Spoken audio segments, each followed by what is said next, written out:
잠시 기도하겠습니다.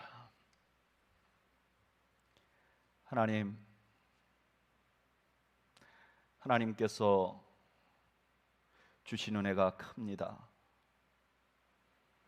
저희가 하나님께 드리는 어떤 것보다 하나님께 받은 은혜가 큰 것을 고백합니다.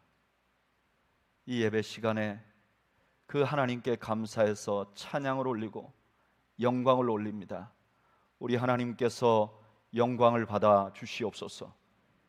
하나님, 이 시간에도 하나님의 자비가 필요한 많은 사람들이 있습니다. 전 세계 각 곳에서 가난과 전쟁으로 고통당하는 많은 분들을 주께서 긍휼히 여기시고, 육체가 연약하거나 마음이 아픈 많은 사람들을 우리 주님께서 이 시간 친히 찾아가 위로하시고 치료하여 주시옵소서. 하나님, 이제 저희가 주의 음성이 그리워 주님 앞에 나왔습니다. 친히 이 땅의 말씀으로 찾아오신 주께서 저희들에게 말씀하시고 저희 모두가 주의 음성을 듣는 복된 시간이 되게 하여 주옵소서. 예수님의 이름으로 기도하옵나이다. 아멘. 저는 어려서 교회에서 부흥회를 하면요, 이 부흥회라는 게 특별한 강사가 오셔서 말씀을 증거하니까 대부분 은혜를 받는데 항상 한 번은 시험 들어요. 왜 항상 한 번은 시험 드냐? 오시는 목사님들마다 꼭 하는 얘기가 있어요. 뭐냐? 목사님을 잘 섬기면 복을 받는다. 여러분, 이게 사실입니까? 아닙니까? 한번 손을 좀 들어볼까요? 목사가 이렇게 물어봐갖고 좀 너무 죄송한데, 여러분, 목사를 잘 섬기면 복을 받는다, 사실이다 생각하는 분 손 들어보십시오. 제가 다 기억해 두겠습니다. 사실이 아니라고 생각하시는 분 손 들어보십시오. 이거 곤란하다 하시는데. 여러분, 목사를 잘 섬기면 복을 받는 거 사실이지요. 그런데 그거는 목사만이 아니죠.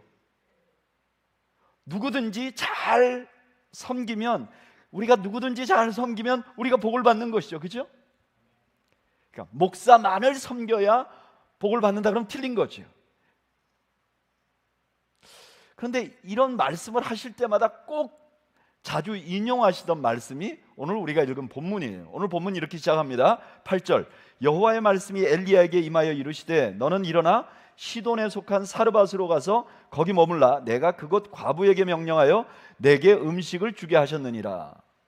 이 말씀의 배경은 여러분 잘 아실 거예요. 엘리야가 아합에게 갔어요. 그리고 기근이 있을 거라 그랬어요. 그리고 실제로 기근이 생깁니다. 그리고 아합은 그릿이라는 시냇가에 숨습니다. 하나님께서 까마귀로 떡과 고기를 공급하십니다. 얼마 후에 기근이 계속 심해지니까 그릿 시냇가도 말라버립니다. 엘리야는 더 이상 거기 있을 수가 없는 거예요. 근데 그때 하나님께서 엘리야에게 새로운 명령을 주시는데 그게 뭐냐면은 시돈에 있는 사르밧으로 가라는 거예요. 여러분, 이 시돈은 두로, 이세벨의 고향이었던 두로와 쌍둥이 같은 곳입니다. 둘 다 이 해변의 도시였어요. 바로 붙어 있는 해변 도시였어요. 둘 다 항구를 가지고 있는데 무역을 해서 부를 축적했고 둘 다 바알을 섬기던 장소였어요. 그러니까 지금 가기는 시돈으로 갔지만 두로로 간 거나 다름없어요. 그런데 거기 가면 과부를 통해서 음식을 주겠다 그러는 거예요. 이건 좀 이해가 돼요. 왜냐하면 지금 이스라엘이 기근이 있잖아요. 그러니까 경제적인 고통이 생긴 거예요. 경제적으로 고통스러우면 어디로 가냐면 보통 선진국으로 가게 돼 있어요. 지금 이스라엘보다는 두로가 더 잘 사니까, 시돈이 더 잘 사니까 이렇게 어려울 때 하나님이 두로와 시돈으로 가라고 하는 거 이해가 되는 거예요. 그 다음 10절, 11절, 12절을 보면 그가 일어나 사르밧으로 가서 성문에 이를 때 한 과부가 그곳에서 나뭇가지를 줍는지라 이에 불러 이르되 청하건대 그릇에 물을 조금 가져다가 내게 마시게 하라. 그가 가지러 갈 때 엘리야가 그를 불러 이르되 청하건대 내 손에 떡 한 조각을 내게로 가져오라. 그가 이르되 당신의 하나님 여호와께서 살아계심을 두고 맹세하노니 나는 떡이 없고 다만 통에 가루 한 움큼과 병에 기름 조금뿐이라. 내가 나뭇가지 둘을 주어다가 나와 내 아들을 위하여 음식을 만들어 먹고 그 후에는 죽으리라. 엘리야가 순종을 해서 시돈으로 갔어요. 마침 만난 분이 과부예요. 그러니까 하나님께서 과부를 통해서 너를 먹이겠다 그러니까 엘리야가 말하는 거죠. 내게 떡 좀 달라고. 당연하죠. 그런데 이 여인의 대답은 전혀 기대하지 못했던 대답이에요. 여인은 나는 음식이 없습니다. 지금 내가 가진 음식, 마지막 음식 이거밖에 없어서 이거 먹고 내 아들과 내가 죽으려고 합니다. 여러분, 더 잘 살던 부유한 도시가 왜 이렇게 더 이스라엘보다도 더 극심한 고난을 겪고 있었을까요? 이 두로와 시돈은요, 부유했는데 그 부유한 그 원천이 뭐냐면 무역이었어요. 해변에 있다 보니까 지중해를 통해서 선진 문물을 수입해 와요. 그리고 이거를 그 가까이 있는, 그러니까 해변과 가까이 있는 국가들에게 그걸 팔아요. 비싼 값에. 그리고 그들로부터 곡식을 얻어다가 사와가지고 풍요롭게 된 거예요. 그러니까 무역을 통해서 풍요롭게 된 것이죠. 그런데 그들에게 곡식을 공급해줬던 이스라엘에 지금 가뭄이 들었어요. 그래서 이스라엘이 타격을 받으니까 두로와 시돈은 더 타격을 받은 거예요. 아예 음식이 말라버린 거예요. 여러분, 이때까지 이스라엘 사람들은 두로와 시돈이 자기들의 부의 근원이라고 생각했어요. 그래서 두로와 시돈이 섬기던 바알을 우리도 섬겨야 되겠다고 생각했어요. 근데 알고 보니까, 지금 상황을 보니까 두로와 시돈이 이스라엘의 부의 근원이 아니라 이스라엘이 두로와 시돈을 먹여 살리고 있었던 거예요. 이스라엘이 두로와 시돈의 생명의 근원이었던 거예요. 그럼 이것이 오늘 이 장면에서 하나님이 보기를 원하시는 것이죠. 두로와 시돈이 이스라엘을 먹여 살리는 게 아니라 오히려 이스라엘이 두로와 시돈을 먹여 살리고 있다는 걸 보여주기를 원하는 거예요. 자, 그런데 여기서 엘리야가요, 더 어이없는 요구를 합니다. 13절 14절 엘리야가 그에게 이르되 두려워하지 말고 가서 내 말대로 하려니와 먼저 그것으로 나를 위하여 작은 떡 한 개를 만들어 내게로 가져오고 그 후에 너와 내 아들을 위하여 만들라. 저는 이건 너무 민망한 것 같아요. 저는 하나님이 저에게 이런 명령을 안 하시기를 정말 간절히 바랍니다. 아니 지금 굶어 죽겠다는데 너 목사 먼저 먹여, 그럼 너도 먹을까? 뭐 이런 얘기잖아요. 이게 너무 민망한 얘기예요. 근데 놀라운 거는요, 여기 어이없는 요구에 이 여인이 순종을 합니다. 15절 그가 가서 엘리야의 말대로 하였더니, 그랬더니 어떻게 됐는가?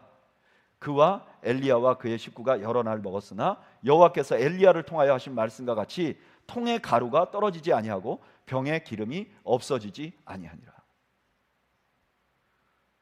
엘리야 먼저 줬더니 그 여인이 가지고 있는 통과 통에 가루와 기름이 떨어지지 않았다는 거예요. 생명을 공급해 준 거예요. 여러분, 하나님은 왜 엘리야에게 이렇게 하라고 했을까요?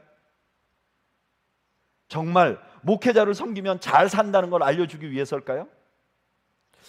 왜 하나님이 이런 명령을 내렸는지는 앞의 이야기와 연관을 해서 생각해 봐야 돼요.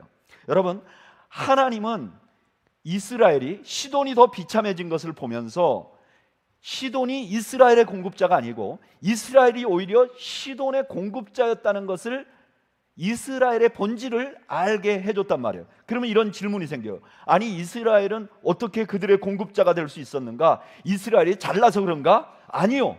이스라엘이 그들의 공급자가 되었던 이유는 그들 뒤에 누가 있기 때문에? 하나님이 있기 때문에 그렇다는 거예요.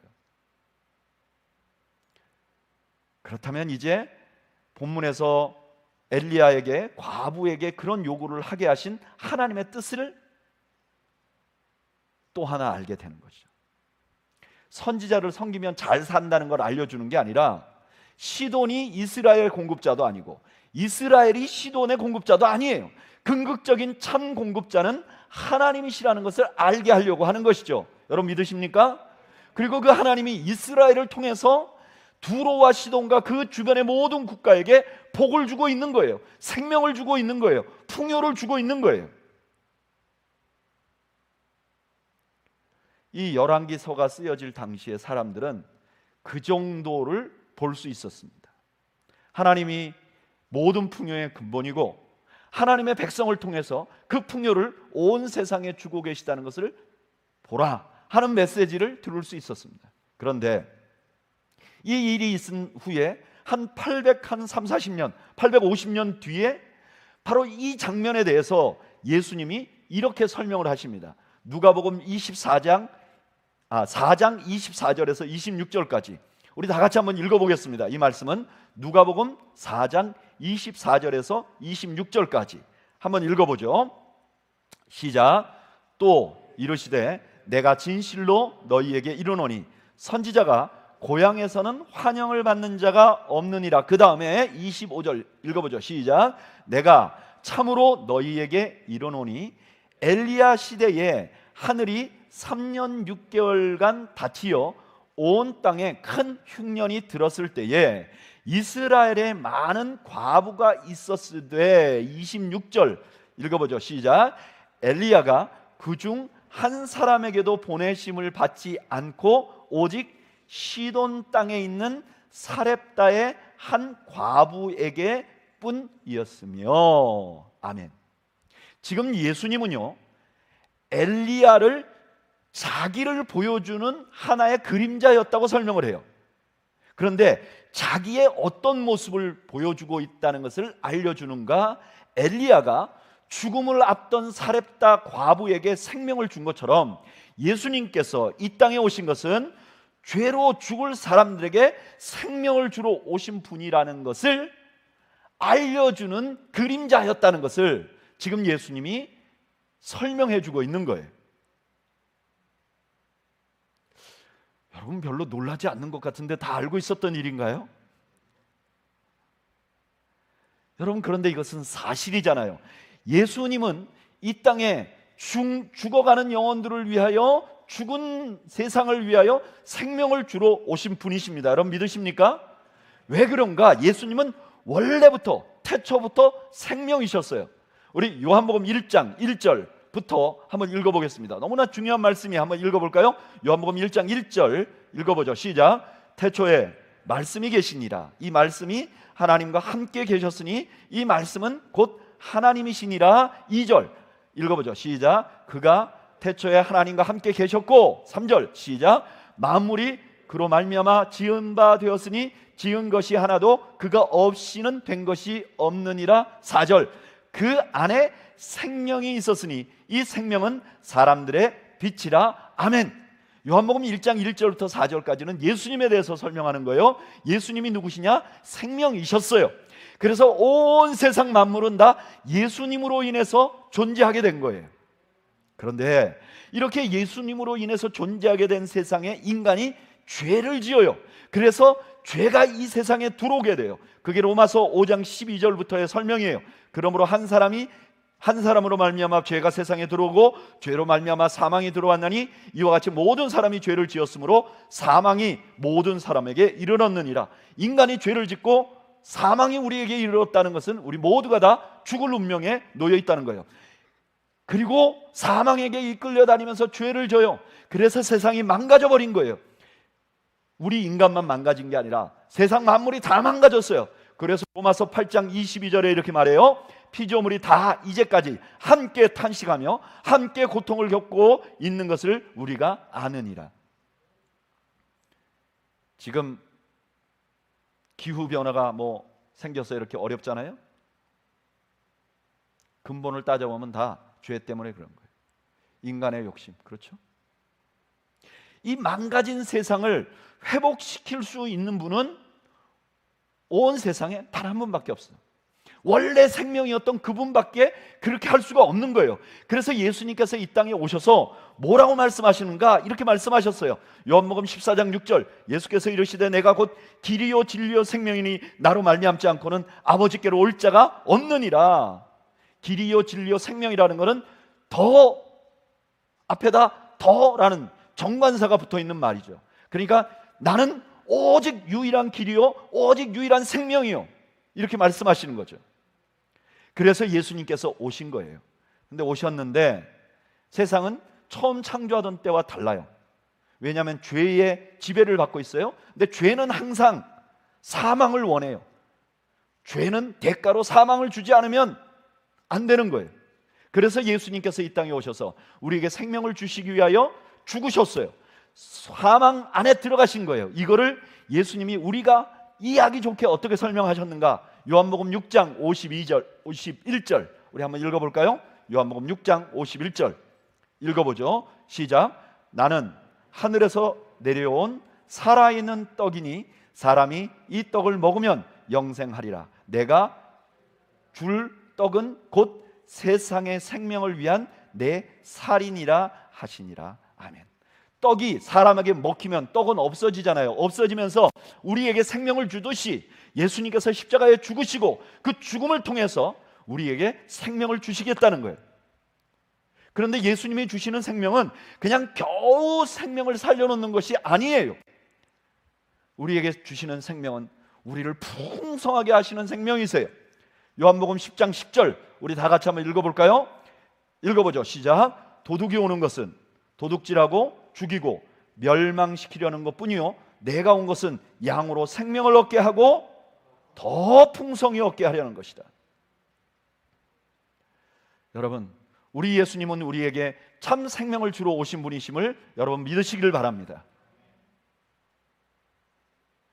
이 사실은 예수님께서 이 땅에 참 생명을 주시는 분이시라는 사실은 우리에게 두 가지를 알려줍니다.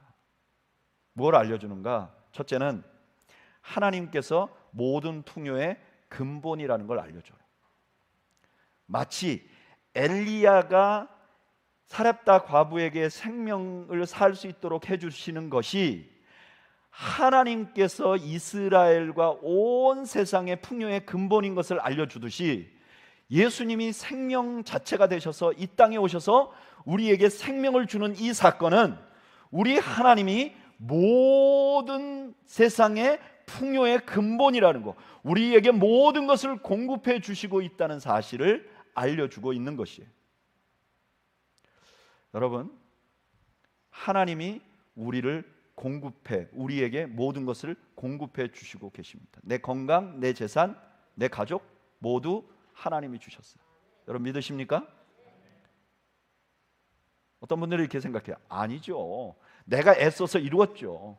내 부모님이 나에게 주었죠. 아니 미국이, 아니 한국이 나를 이렇게 잘 살게 했죠. 근데 잘 생각해 보세요. 그게 아닐 것입니다. 그건 착각일 것입니다. 제가 보니까 많은 사람들이 자기가 가진 걸 잊어버릴 때쯤 돼서 그게 내 능력이 아니었다는 것을 알게 됩니다.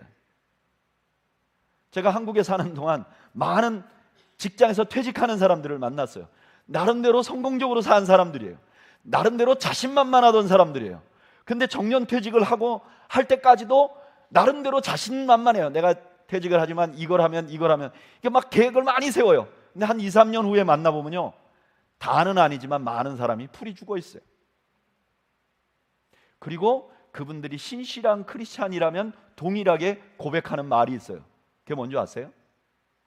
목사님, 돌아보니까 내가 직장 생활에 이렇게 승승장구했던 거 다 주님의 은혜였습니다. 나는 직장 다닐 때는 내 능력으로 하는 줄 알았어요. 내가 열심히 일해서 되는 줄 알았어요. 내가 운이 좋아서 이렇게 이 직장에서 제일 이렇게 서바이벌 한 줄 알았어요. 근데 돌아보니까 주님의 은혜였다는 것입니다.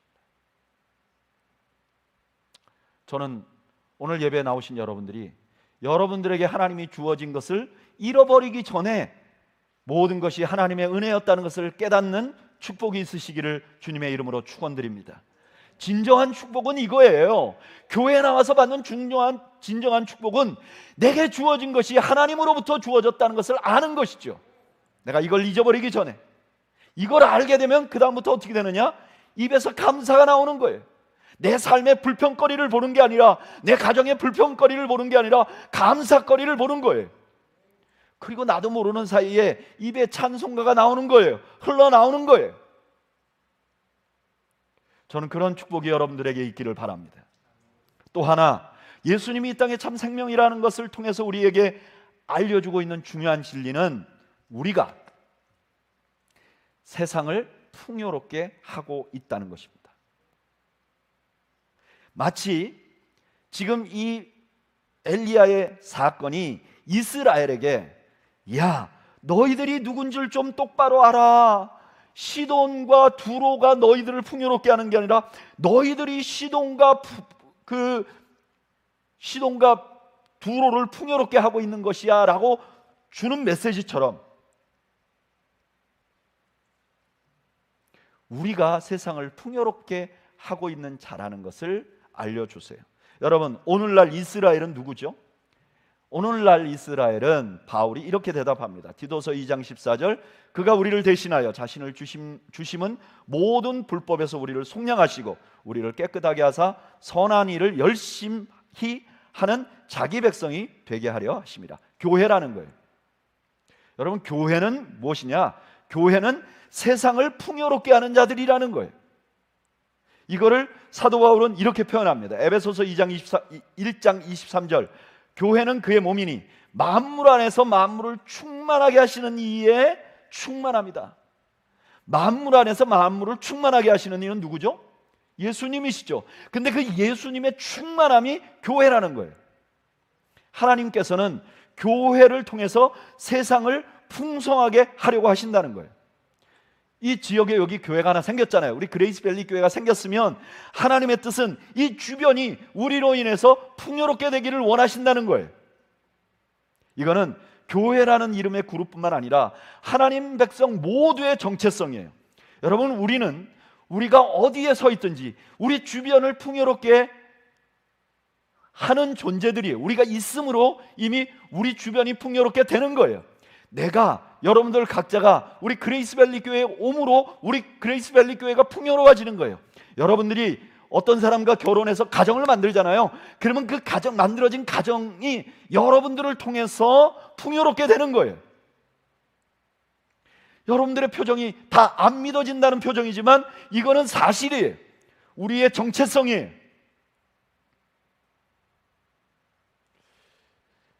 근데 여러분, 과거로 돌아가 보죠. 구약의 이스라엘 백성들은요, 그걸 인지하지 못했어요. 내가 두로와 시돈을 풍요롭게 하는 자라는 걸 인지하지 못했어요.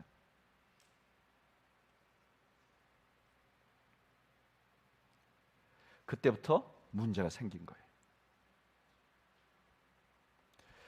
여러분, 하나님의 백성이 된다는 것은 예수 믿고 구원 얻어 천당에 가고 그게 끝이 아닙니다. 하나님의 백성이 된다는 것은 내가 존재함으로 내 주변이 나를 통해서 하나님의 풍요를 누리도록 하는 것이 하나님의 뜻이에요.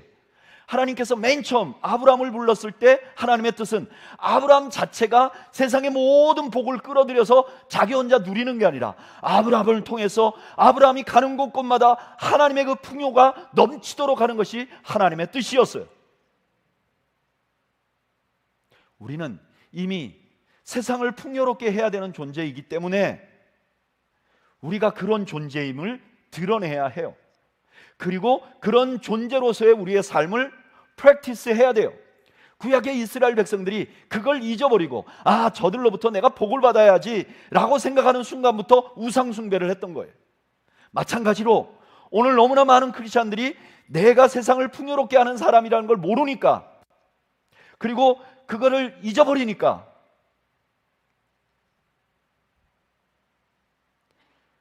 그렇게 되니까 그때부터 우리에게 문제가 생기는 거예요. 저는 그레이스밸리 교회와 오늘 예배 나오신 여러분들 모두가 우리가 정말 주변의 사람들에게 또 이 세상에 풍요를 나누어 줄 존재라는 것을 알리는 여러분들이 되시기를 바랍니다. 그럼 어떻게 알릴 수 있을까요?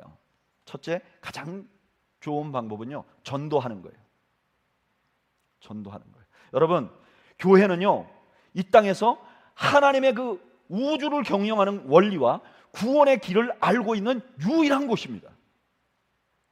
그래서 에베소서 3장 10절에서 11절에 이렇게 말합니다. 이는 이제 교회로 말미암아 하늘에 있는 통치자들과 권세들에게 하나님의 각종 지혜를 알게 하려 하심이니 곧 영원부터 우리 주 예수 그리스도 안에서 예정하신 뜻대로 하신 것이라. 아멘.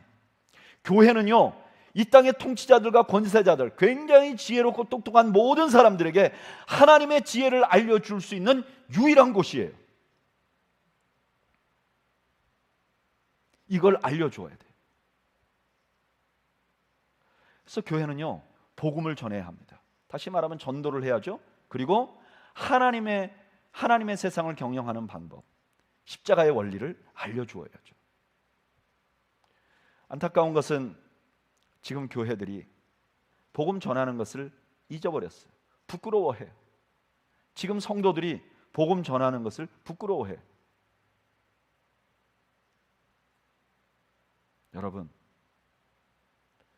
여러분들을 구원하기 위하여 십자가에 달리신 예수님이 부끄럽습니까?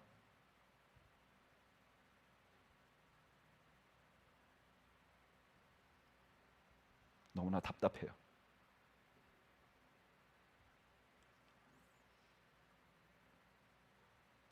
복음을 부끄러워하니까 교회가 세상에게 배우고 있어요.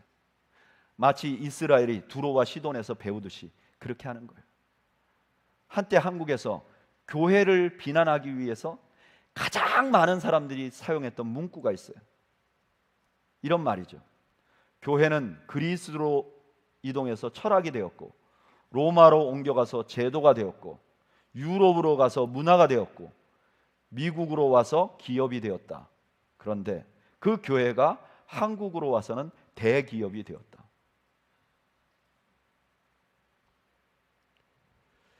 이렇게 되니까 아무도 교회가 세상을 풍요롭게 하는 자들이라는 걸 몰라요. 심지어 교회도 몰라요. 교인도 몰라요. 여러분, 우리는 온 세상에 누구도 스스로 알 수 없는 지혜를 알고 있는 사람들이에요. 세상이 어떻게 돌아가는지 그 원리를 알고 있고, 우리가 이 죄악된 세상에서 구원받을 수 있는 유일한 길을 알고 있는 자들이에요. 저는 이 놀라운 복을 세상과 나누어야 한다고 생각합니다. 그때 우리가 세상을 풍요롭게 하는 자들이라는 걸 알고, 세상도 우리가 세상을 풍요롭게 하는 자들이라는 걸 알게 되는 것이죠. 두 번째로 또 하나의 방법은 나눔이에요. 풍성을 나누어주는, 그리스도 안에 풍성을 나누어주는, 알려주는 가장 좋은 방법은 나눔이에요.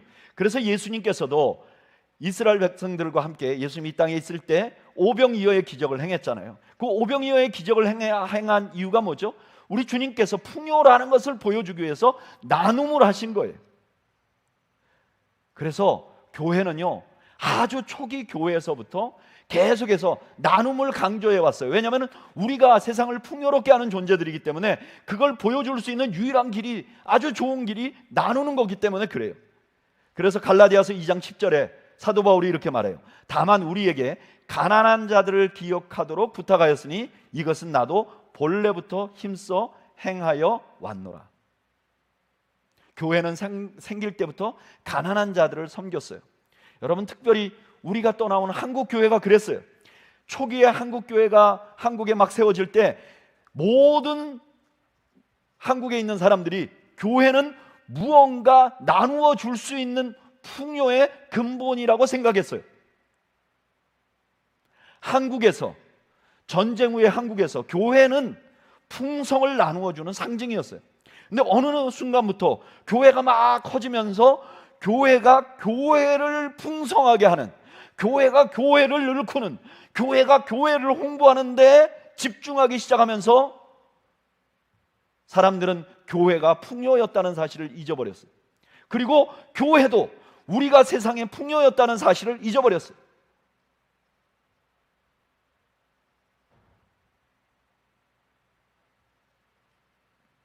저는 그래서 우리 그레이스 밸리 교회가 이제 개척한 지 얼마 안 되고, 우리가 그렇게 넉넉한 교회는 아니지만 적은 물질이라도, 적은 노력이라도 이 지역과 나눌 수 있는 일을 하는 우리가 되기를 축복합니다. 돈이 없으면 몸으로라도, 몸도 부실하면 시간으로라도 우리가 끊임없이 나누어야 해요. 이 나눔을 통해서 많은 사람들이 우리 그리스도께서 세상의 풍요의 근본이고 우리를 통해서 그걸 흘려보내고 계시다는 것을 볼 수 있게 되는 것이죠. 그리고 또 하나 아주 마지막으로 중요한 것은 기도입니다. 여러분, 하나님의 백성은 하나님으로부터 기도할 수 있는 특권을 가졌어요. 그런데 너무나 안타깝게도 많은 크리스찬들이 이 기도를 너무 이기적으로만 사용합니다. 자기만을 위해서 사용해요. 여러분, 우리는 세상을 풍요롭게 하고 풍성하게 할 수 있는 기도를 할 수 있음을 여러분 믿으시길 바랍니다. 다른 이들을 위하여 기도할 때 그들이 풍요롭게 될 수 있도록 할 수 있는 자들임을 여러분 믿으시기를 바랍니다. 저는 제가 목회자로서 이렇게 살아온 저의 삶을 좀 돌아보니까 저는 목회자 중에서 굉장히 순탄했어요. 어떤 분들처럼 신학교 다닐 때 막 굶고 그러지 않았어요. 저는 신학교 다닐 때부터 등록금을 다 대주는 교회 다녔어요. 넉넉하지는 않았지만 고통스럽지 않았어요. 미국에 와서 많은 사람들은 막 교회 사역을 못해서 목사님들이, 유학 오신 목사님들이 막 일을 하고 했는데 저는 오자마자 사역할 교회가 있었어요. 그리고 비교적 젊은 나이에 담임 목회자가 됐어요. 저는 매우 평안하게 목회를 했고 그것이 모든 목회자가 다 그런 줄 알았어요. 일부 운이 없거나 능력이 없거나 은혜가 없는 몇몇 분만 고난을 당한다고 생각하고 살았어요.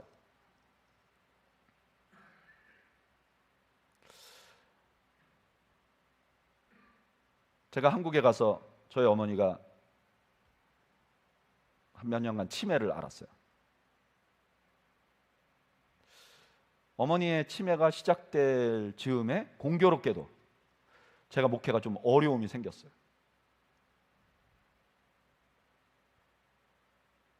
그리고 어머니의 장례를 치르고 나서 제가 알게 된 게 있었어요. 아, 내가 하나님이 많이 사랑해줘서 평안하게 온 것도 있겠지만 우리 엄마가 기도를 참 많이 하셨구나. 몸서리치게 외롭더라고요.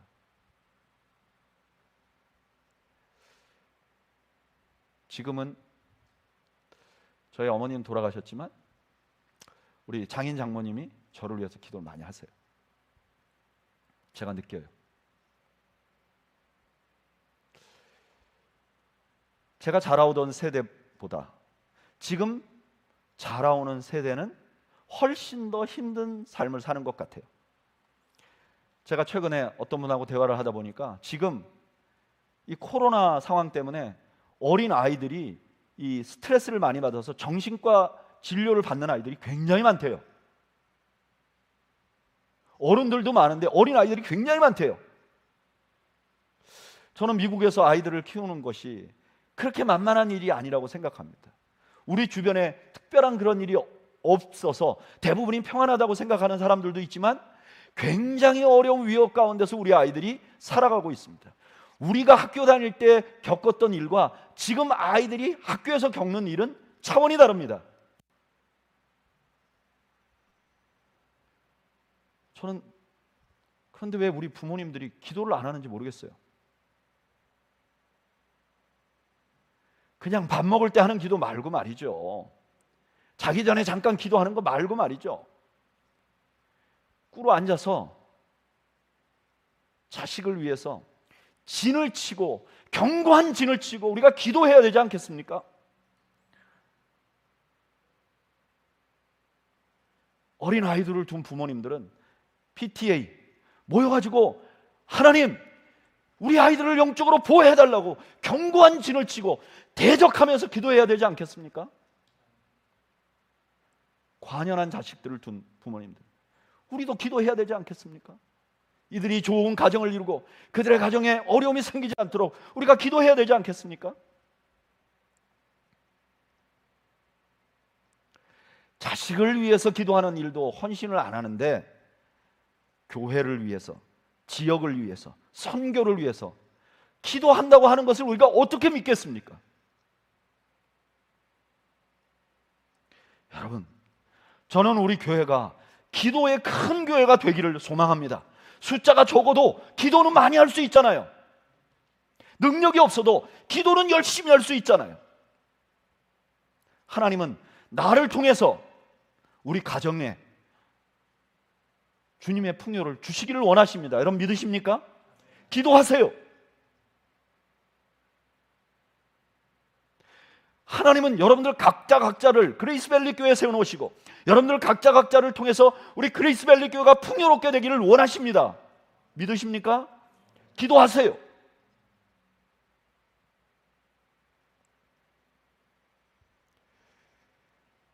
근데 여러분 이거 아세요? 이렇게 복음 전하고 나누고 기도하면요, 제일 먼저 내가 풍성해져요. 왜냐하면 우리는 축복의 통로예요.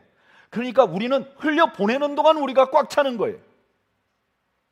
제가 한번 말씀을 드렸잖아요. 저는 오병이어의 기적을 이렇게 묵상을 하면서 그런 생각을 해봤어요. 여기 5천 명이 모여있는데 그 중에 누가 제일 풍요로울까? 저는 도시락을 내놓은 그 아이라고 생각해요. 만약에 그 아이가 이거 도시락 내놓으면 이거 나도 못 먹는 거 아니야? 이거 또 예수님이나 제자들이 다 먹어버리고 나는 그 다음에 이거 먹어야 되는데 이거 못 먹는 거 아니야? 그래서 들판 뒤로 숨어가지고 혼자 한번 먹었다고 생각해 보세요. 나는 백발백중 체했거나 배탈 났을 거라고 믿습니다. 근데 그걸 내놓고 나누는 순간, 흘려보내는 순간 너무나 많은 사람들이 자기가 내놓은 것으로 먹으면서 얼마나 좋았겠어요. 다니면서 이거 내가 낸 거야 라고 말은 못했겠지만 그거 들고 다니면서 옆에 사람들 보면서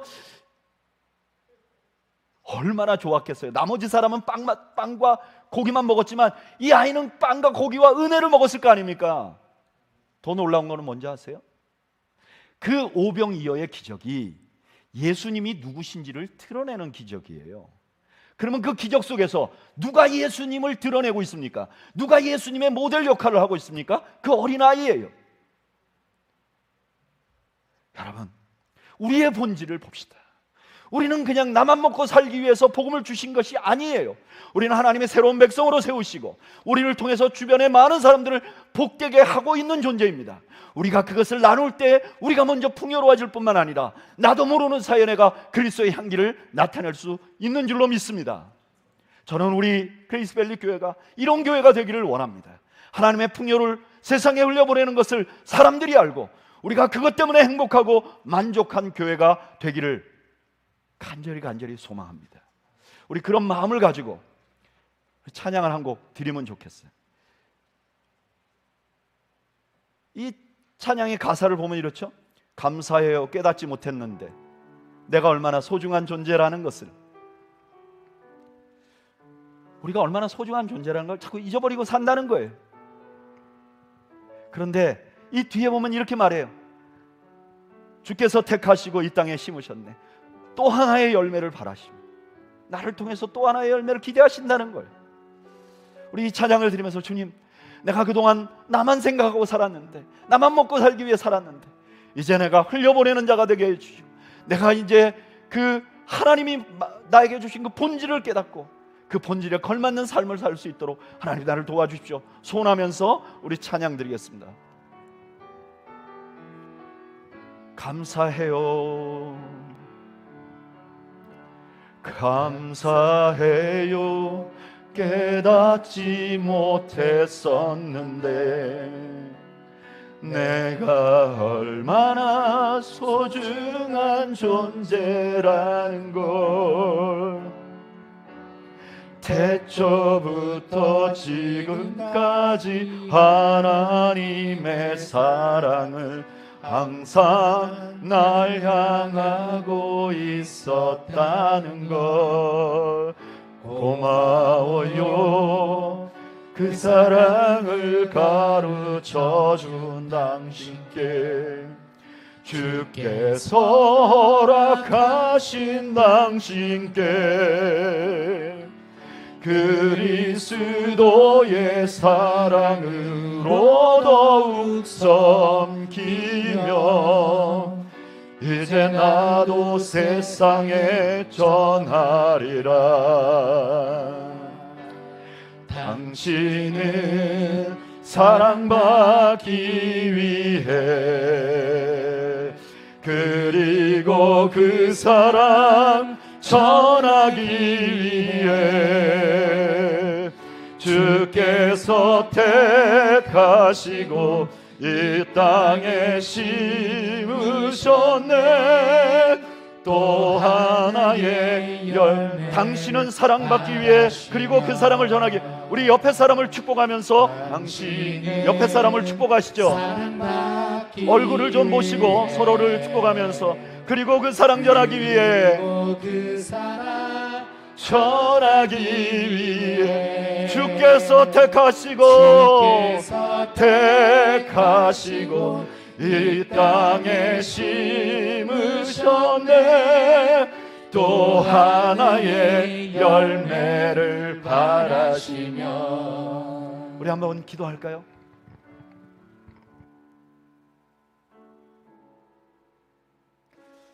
여러분, 우리는 세상을 풍요롭게 할 수 있는 능력을 가지고 있고 그런 사명을 가지고 있고 이미 그렇게 하고 있습니다. 문제는 내가 자꾸 잊어버리는 거예요. 나만을 위해서 사는 거예요. 내 먹을 것만 생각하는 거예요. 내 행복만을 생각하는 거예요. 그래서 복음도 잊어버리고 나눔도 잊어버리고 기도도 잊어버린 거예요. 우리 이 시간 이렇게 기도하면 좋겠어요. 주님,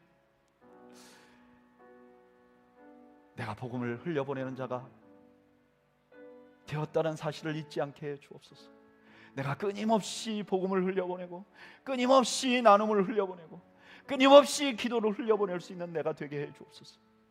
그래서 내가 그리스도의 풍요를 누리며 내 주변이 그리스도의 풍요를 누릴 수 있도록 나를 도와주옵소서. 우리 다 함께 하나님 앞에 기도하겠습니다. 우리 함께 기도하겠습니다. 하나님 아버지, 은혜와 사랑을 감사합니다. 아버지 하나님, 오늘도 하나님 저희들에게 우리가 어떤 존재임을 알게 하시니 감사합니다. 아버지 하나님, 우리 그레이스밸리 교회가 하나님 이 주변에 주의 복음을 전하며 아버지 하나님이여, 아버지 하나님 나눔을 하며 아버지 하나님 이 지역을 위하여 기도하고 선교를 위하여 기도하고 하나님 세상을 위하여 기도할 수 있는 저희들이 될 수 있도록 주여 은혜를 베풀어 주옵소서. 하나님이 우리에게 하시는 기대가 그것인 줄로 믿습니다. 우리 교회가 그 사명을 감당할 수 있도록 아버지 도와주옵소서. 아버지 하나님, 우리 사랑하는 성도들 축복해 주옵소서. 우리 사랑하는 성도들이 하나님 우리가 어떤 존재임을 깨닫게 하여 주옵소서. 우리의 본질을 보게 하여 주옵소서. 우리가 서 있는 곳을 우리 때문에 복되게 만들려고 하시는 하나님의 마음을 하나님 돌아보게 하여 주옵소서. 아버지, 내가 있는 가정을 복되게 하게 하여 주옵소서. 아버지의 가정을 위하여 헌신하게 하시고 아버지 기도하게 하시고 더 많이 나눌 수 있도록 은혜를 베풀어 주시며 아버지 하나님이여, 아버지 하나님이여, 아버지 하나님이여, 아버지 하나님이여, 우리가 이 지역을 위하여, 내가 직장생활하는 직장을 위하여, 내 삶을 나눌 많은 내 친척과 친구들과 내 주변을 위하여 하나님이여, 하나님의 축복을, 하나님의 풍요를 나누어 줄 수 있는 아버지 하나님 그런 사람이 될 수 있도록 은혜를 베풀어 주시옵소서. 아버지 하나님, 우리가 더 이상 우리를 배부르며 우리를 풍요롭게 하기 위하여 애쓰는 것이 아니라 하나님이 주신 사명을 가지고 하나님이 진정으로 참 부여의 근본이시고 풍요의 근본이시라는 걸 알게 하시고 아버지 하나님 그를 통해서 아버지 하나님 것을 주변에 나누어 주므로 그 하나님의 풍요를 누릴 수 있게 만드는 축복의 통로가 될 수 있도록 주여 은혜를 베풀어 주시고 함께하여 주시옵소서. 아버지 하나님, 우리 교회와 우리 사랑하는 성도들을 축복하여 주옵소서. 아버지 하나님, 우리가 하나님의 축복의 통로라는 것을 알게 하여 주옵소서. 세상을 풍요롭게 할 수 있는 풍요의 근본이라는 것을 알게 하여 주옵소서. 아버지 하나님, 저희들을 불쌍히 여기시고 아버지 하나님 저희들에게 알게 하신 주께서 우리가 헌신할 수 있도록 은혜를 베풀어 주옵소서. 아버지, 이제는 우리 주님 예수 그리스도의 은혜와 하나님 아버지의 그 크신 사랑과 성령님의 함께 하심, 우리를 세상을 풍요롭게 만드는 존재로 만들어주시고 기대하고 계시는 하나님의 뜻을 알아 내가 속한 곳에서 하나님의 풍요를 나누어 주기로 결단하는 주의 백성들 머리머리 위와 이들의 가정과 생업 위에 지금으로부터 영원 무궁토록 함께 있을지어다. 아멘.